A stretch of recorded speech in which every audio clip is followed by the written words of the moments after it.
Alors, pour une école, par exemple, voici les options qui s'y trouvent. Vous allez commencer par enregistrer l'année scolaire, les options, les sections, les classes, et puis les travailleurs, les enseignants et tout, pour vous aider à gérer les salaires, les aventures salaires et tout ça, et générer l'état de paye, y compris ici le frais. Vous allez vous-même enregistrer le frais. Alors là, la première étape va consister à, après avoir configuré les sections, les options et tout ça, maintenant on va devoir enregistrer les apprenants. Là par exemple, on va cliquer dans apprenants. Ça va ici nous lister tous les apprenants qu'on a déjà enregistrés. Alors là, si on vient ajouter, on va cliquer sur plus et puis on renseigne les informations sur l'apprenant. Donc on remplit ces formulaires par rapport aux données de l'apprenant. Et puis voilà. Alors dans le cas où l'apprenant vient payer le frais par exemple, là on va venir dans payer. Et puis on choisit les frais que l'apprenant souhaite payer. Par exemple, celui-ci, le premier trimestre. Alors les frais ici, comme je l'ai dit, vous-même vous allez paramétrer cela, les noms du frais avec les montants et tout ça. Admettons que sur 2000 $, il est venu avancer par exemple 50. Et puis là, on met la date. Et puis ici, on choisit l'année scolaire. Alors ici, c'est pour vous aider par rapport à l'année scolaire. Si l'apprenant avait des dettes l'année passée, par exemple, et qu'il est venu payer ça, il va falloir choisir l'année passée. Donc comme c'est l'année actuelle, l'année en cours, on va choisir l'année 2025-2026 et puis on enregistre. Voilà, alors à ce niveau, on va devoir imprimer le reçu qu'on va donner aux parents. Et voilà le reçu qui apparaît. Donc le reçu, vous allez donner aux parents, ça va apparaître avec votre logo, avec le nom de votre école, avec toutes les informations de cette transaction. Et à la fin, ça vous montre ici les totals à payer par rapport à ce frais, les totals que l'apprenant a déjà payé et le reste à payer. Vous voyez? Donc c'est un peu ça.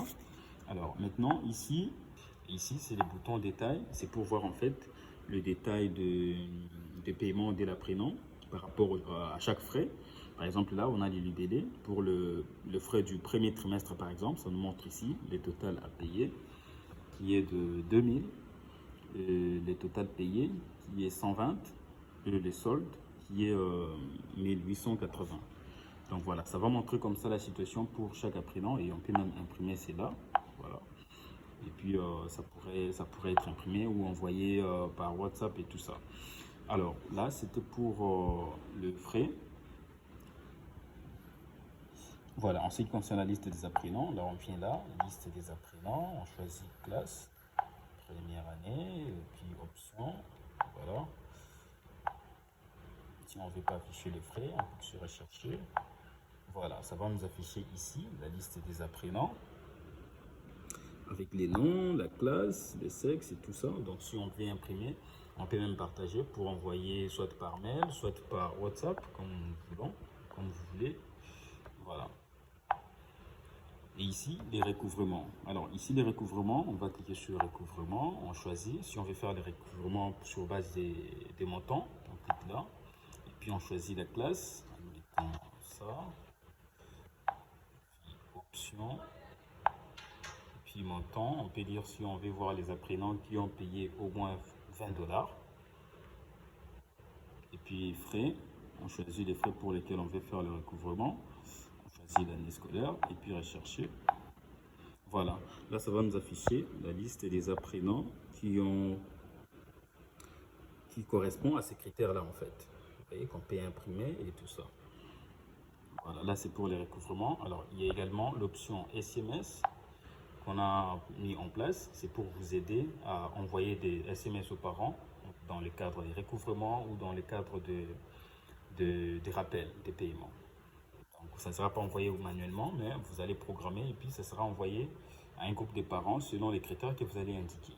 Alors, comme nous l'avions dit, en plus de faire ici toutes les opérations qui sont enregistrées ici, si l'appareil est bien évidemment connecté à l'Internet, ça va vous permettre aux propriétaires ou aux promoteurs de pouvoir voir les rapports même à distance, à partir de son téléphone ou à partir de son ordinateur. Vous voyez? Alors là, je vais essayer de me connecter sur mon ordinateur, mais le processus est le même, que ce soit sur votre téléphone. Alors là, admettons que sur mon ordinateur, en tant que promoteur, vous allez voir là ici que quand vous vous connectez, voilà, vous allez voir déjà ici les recettes que vous avez, ce qu'on a réalisé aujourd'hui, ça fait 50 $. C'est également ce qui est ici dans les terminaux, parce que l'appareil est connecté à l'Internet. Si l'appareil n'est pas connecté à l'Internet, dès que la connexion Internet va revenir, ça va automatiquement synchroniser les données pour vous permettre, de là où vous êtes, de pouvoir consulter et voir les rapports en temps réel. Et si je veux voir ces rapports détaillés, je vais cliquer là. Sur... Alors c'est ça. Et voilà. Donc vous voyez qu'ici, ça va vous afficher en fait la liste de tous les apprenants qui ont payé durant cette période ici avec les montants et tout. Et à la fin, ça vous fait la sommation par rapport aux frais. S'il y a eu les paiements des premiers trimestres, du deuxième trimestre, ça va faire la sommation ici à la fin. Donc ces tableaux, c'est en PDF. Vous pouvez imprimer cela, tout comme vous pouvez vous envoyer par... Donc là, par exemple, si je vais imprimer, je peux imprimer. Donc bref, ici, on va enregistrer toutes les opérations dans les terminaux, que ce soit les paiements, que ce soit tout ça. Et puis, vous, au niveau de votre téléphone ou ordinateur, en tant que propriétaire, vous pouvez voir les rapports à distance. Vous voyez, un autre avantage de FlexiPOS, c'est que même s'il n'y a pas de connexion Internet, l'application va fonctionner, l'appareil va fonctionner sans problème. Mais dès que la connexion s'est rétablie, ça synchronise automatiquement les données pour vous permettre, vous, les propriétaires ou les décideurs, de pouvoir voir les rapports même à distance. Et puis, il y a